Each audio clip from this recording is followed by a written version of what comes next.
طلع.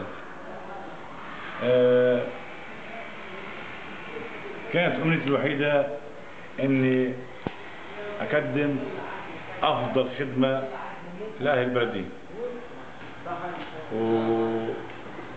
وهذا المركز اللي هو توزيع البريد، مركز صناديق البريد، من أجل أهل العيسوية، ومن أجل أن أحافظ على راحة السكان العيسوية. فتقريبا من فترة زمنية طويلة، من مدة 4 سنين، وأنا أناضل من أجل الحصول على صناديق البريد، والحمد لله اللي أعاني على الحصول وتثبيت صناديق البريد في العيسوية. وبتأمل إن شاء الله إن في المستقبل خلال سنة زمان إن أجيب مركز بريد كامل متكامل من أجل راحة أبناء بلدي وأهل بلدي.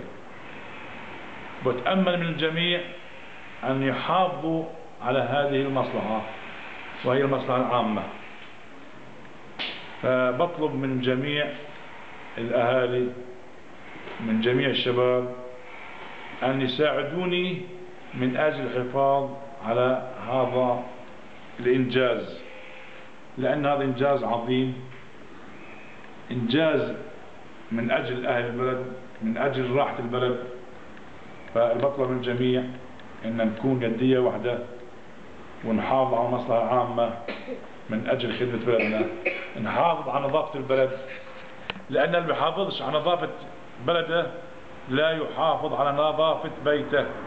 فالبطلب من الجميع وأكرر وأعيد أن يساعدوني على استمرارية في العمل من أجل المصلحة العامة، وبتأمل إن شاء الله أن نكون يدية واحدة وقلب واحد وهدف واحد. وشكرا للجميع.